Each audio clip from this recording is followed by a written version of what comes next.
ഞങ്ങൾക്ക് അത് അങ്ങനെ വിശദീകരിക്കുന്നവർക്ക് അങ്ങനെ വിശദീകരിക്കാം. ഞങ്ങളുടെ പാർട്ടി നമ്മൾ ഓരോ കാലഘട്ടത്തിൽ ഓരോ ക്യാമ്പയിൻ എടുക്കുമല്ലോ. അത് എല്ലാ ഈ മഞ്ഞക്കണ്ണുള്ളവർക്ക് കണ്ടുകൂടും. മഞ്ഞക്കണ്ണാടി വെച്ചാൽ എല്ലാ കാര്യങ്ങളും മഞ്ഞയായിട്ട് തോന്നുമല്ലോ പോലെ ഇതിലൊരു നല്ല ഭാഗം കൂടെ കാണാം. ഞങ്ങൾ എന്തായാലും ഇറങ്ങുന്നില്ല ഇത്രയും വീടുകളിൽ.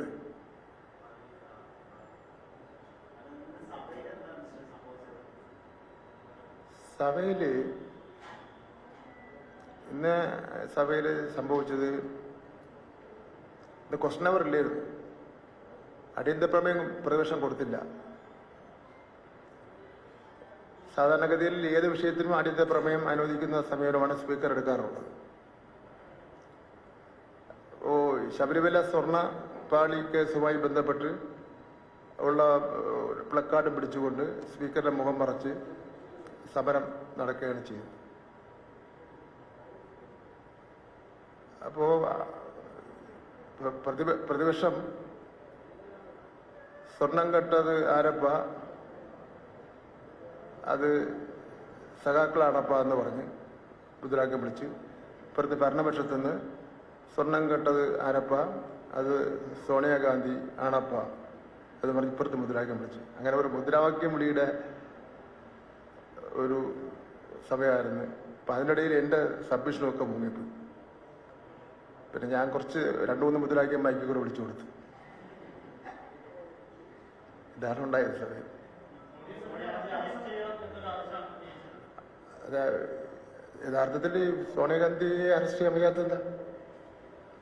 ഇവിടെ പിന്നെ പത്മകുമാറിനെ അറസ്റ്റ് ചെയ്തു, വാസുവിനെ അറസ്റ്റ് ചെയ്തു, തന്ത്രി അറസ്റ്റ് ചെയ്തു, പിന്നെ പോറ്റി അറസ്റ്റ് ചെയ്തു.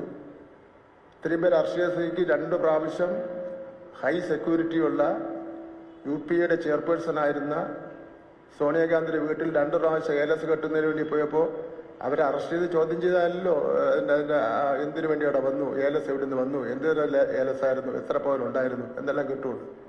അതിലും മുമ്പും അവരെ പിന്നെ കേന്ദ്ര അന്വേഷണ ഏജൻസികളൊക്കെ തന്നെ ആ കുടുംബത്തെ വേട്ടയാടിയിട്ടുണ്ടല്ലോ. ഞങ്ങൾ അതിനോടൊന്നും എല്ലാ കാര്യങ്ങളും യോജിക്കുന്നില്ല. പക്ഷെ അതൊരു പുതിയൊരു കാര്യമല്ലെന്ന് ഞാൻ പറയുക.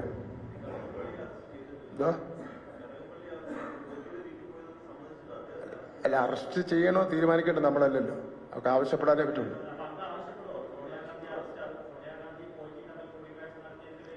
എന്നാണല്ലോ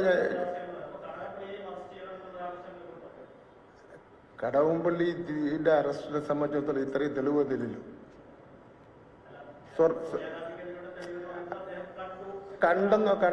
കണ്ടെന്നല്ല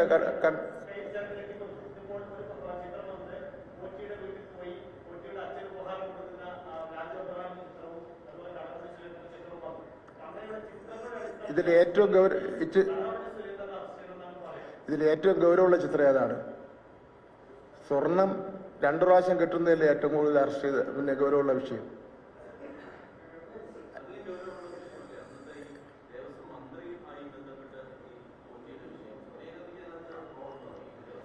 അല്ല, അത് റോളുണ്ടോ എന്ന് പറയുന്നില്ല. സോണിയാഗാന്ധിയുടെ വീട്ടിൽ എന്തിനു പോയി? 2 പ്രാവശ്യമാണ് പോയത്.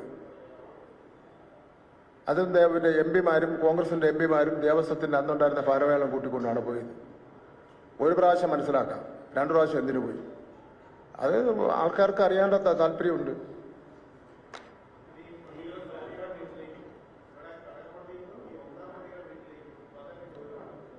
അല്ല, എൻ്റെ അഭിപ്രായം ഞാൻ പിന്നെ പറഞ്ഞത് മാത്രമേ ഉള്ളൂ. ഇത് അറസ്റ്റ് ചെയ്യണോ വേണ്ടതെന്നെല്ലാം തീരുമാനിക്കേണ്ടത് അന്വേഷണ ഏജൻസികളാണ്. നമുക്കും പത്രക്കാർക്ക് ആവശ്യപ്പെടാം, അവർക്ക് പ്രത്യേക താല്പര്യം വെച്ച് ആവശ്യപ്പെടാം. ഇന്നയാൾ അറസ്റ്റ് ചെയ്യണം, ഇന്നയാൾ അറസ്റ്റ് ചെയ്യണം എന്നൊക്കെ പ്രത്യേക താല്പര്യം വെച്ച് ആവശ്യപ്പെടാം. അതുപോലെ ഇപ്പം ഞാൻ പറയണമെന്നില്ലല്ലോ.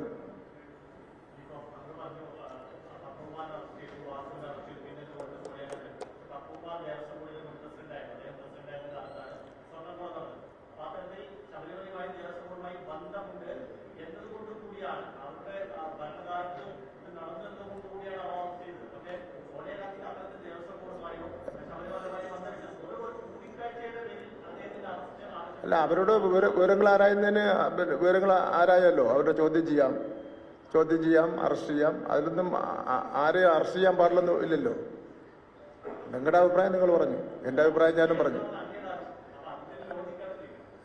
ലോജിക്ക് എന്താ? 2 പ്രാവശ്യം അവർ മുൻപ് സോണിയാഗാന്ധി ചോദ്യം ചെയ്യൽ വിധേയമായിട്ടില്ലേ?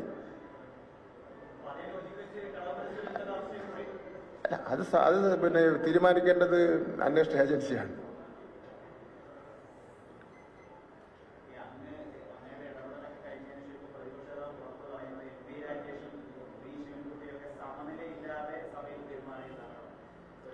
ഇപ്പൊ എനിക്ക് എന്റെ സമനിലയ്ക്ക് ഒരു പ്രശ്നമില്ല. നിങ്ങൾക്ക് മനസ്സിലായില്ലേ? സമനിലയ്ക്കുള്ള പ്രകടനം ഇന്ന് പ്രതിപക്ഷ നേതാവിന്റെ ഭാഗത്തു നിന്ന് ഉണ്ടായിട്ടുള്ളൂ. കുറച്ച് ദിവസമായിട്ട് സമനില തെറ്റിയുള്ള പ്രവർത്തനം പ്രതിപക്ഷ നേതാവിന്റെ ഭാഗത്തു നിന്നുണ്ടാവും. കാരണം മുഖ്യമന്ത്രിയുടെ എണ്ണം ഓരോ ദിവസം കഴിയുന്നവരും കൂടി വരണം പ്രതിപക്ഷ നിരയിൽ. അപ്പൊ അങ്ങനെ വരുമ്പോൾ ഒരു സമനിലയുടെ പ്രശ്നം ഉണ്ടാവുമല്ലോ. അല്ലാതെ വെറുതെ ഞാൻ വെറുതെ ഇത് പറയേണ്ട എന്തെങ്കിലും കാര്യമുണ്ടോ?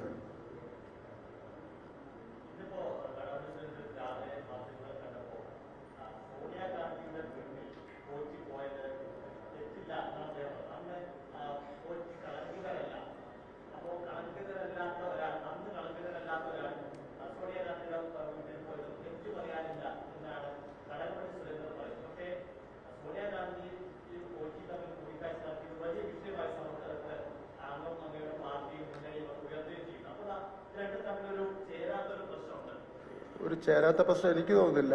അങ്ങേക്ക് തോന്നണമെന്ന് എനിക്കറിയില്ല. അത് അദ്ദേഹത്തിന്റെ അഭിപ്രായം. അല്ല, അത് അദ്ദേഹത്തിന്റെ അഭിപ്രായം. അദ്ദേഹത്തിന് ചോദിച്ചാൽ അറിയാണ്ട്. ഞാൻ കേട്ടുമില്ല.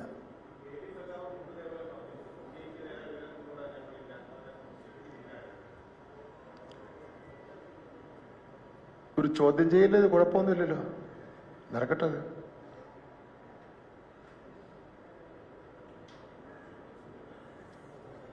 എനിക്കിട്ട അതെ ഇനിയുണ്ടോ? ഞാൻ സാധാരണഗതിയിൽ പ്രശ്നങ്ങൾ ഇടപെടുന്ന അത്ര പോലും പ്രശ്നങ്ങളൊന്നും ഇടപെട്ടില്ല. പിന്നെ എന്തിനാണ് എന്നെ ഈ സമനില തെറ്റിയെന്ന് പറയേണ്ട കാര്യം?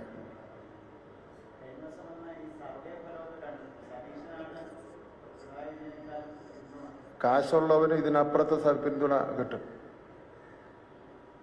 ഇപ്പോ പി ആർ ഏജൻസ് എന്ന് പറയുന്ന ആരാണ്? നിങ്ങൾ മാധ്യമപ്രവർത്തകരാണോ? നിങ്ങളുള്ള കാര്യങ്ങൾ ചോദിക്കുന്നു, പറയുന്നു, എഴുതുന്നു. കോടികൾ ചെലവഴിച്ചാൽ മാത്രമല്ലോ പി ആർ ഏജൻസിനെ കൊണ്ട് ഓരോരുത്തർക്ക് സർവേ നടത്താം. ഇപ്പൊ എനിക്കൊരു വലിയ തുക ഉണ്ടെങ്കിൽ എനിക്ക് നാളെ സർവേ നടത്തിയിട്ട് ഇന്ന ഏജൻസി സർവേ നടത്തിയില്ല, ഞാനാണ് ഏറ്റവും മുന്നേ നിൽക്കുന്നത് എന്ന് പറയാം. ഇത് ഏതെങ്കിലും ഗവൺമെന്റ് ഏൽപ്പിച്ച സർവേ ആണോ? ഔദ്യോഗിക സർവേ ആണോ? കേന്ദ്ര ഗവൺമെന്റ് നടത്തിയ സർവേ ആണോ? വേറെ ഏതെങ്കിലും സ്വതന്ത്ര വിശ്വാസമുള്ള സ്വതന്ത്ര ഏജൻസി നടത്തിയിട്ടുള്ള സർവേ ആണോ? തെരഞ്ഞെടുപ്പിന് 2 മാസങ്ങൾക്ക് മുമ്പേ എനിക്കാണ് ഏറ്റവും വലിയ പിന്തുണ ഉള്ളതെന്ന് അങ്ങ് പ്രഖ്യാപിക്കും. പൊട്ടിച്ച് എണ്ണുമ്പോൾ മാത്രമേ നമ്മുടെ സ്വാധീനം എന്താണെന്ന് മനസ്സിലാക്കാൻ വേണ്ടി പറ്റൂ. ഞാൻ VD സതീശൻ എന്നോട് ഞാൻ ചോദിച്ചില്ല. സാധാരണഗതിയിൽ സർവേയുടെയൊക്കെ നിങ്ങൾക്കറിയാമല്ലോ, സർവേ നടത്തുന്നതും തെരഞ്ഞെടുപ്പ് കാലഘട്ടങ്ങളിൽ ഇത്തരം പ്രചരണം നടത്തുന്നതെല്ലാം വൻപിച്ച കാശ് മുടക്കിയിട്ടാണ് നടത്തുന്നത്. ഇപ്പൊ കോൺഗ്രസിന്റെ വയനാട് നടന്നിട്ടുള്ള അവരുടെ പ്രവർത്തക സമ്മേളനത്തിലും അതിനുവേണ്ടിയുള്ള ഒരുക്കങ്ങളാണ് നടന്നിട്ടുള്ളത്. ഇപ്പൊ സർവേ ഫലമൊക്കെ ധാരാളം വന്നുകൊണ്ടിരിക്കും. ഇപ്പോൾ നമ്മൾ സോഷ്യൽ മീഡിയ തുറന്നു കഴിഞ്ഞാൽ ഏതെല്ലാം ഓർഗനൈസേഷൻ നമ്മൾ കേട്ടിട്ടില്ലാത്ത ഇന്ത്യയിലെ ഓരോ ഓർഗനൈസേഷനും UDF എത്ര, LDF എത്ര, BJP എത്ര എന്ന് ഇങ്ങനെ പറഞ്ഞുകൊണ്ടിരിക്കുകയില്ലേ. സർവേ നടക്കും. ശരി, ഇനിയിപ്പോൾ നമ്മളുടെ ഇലക്ഷൻ വരെ എത്തിയല്ലോ.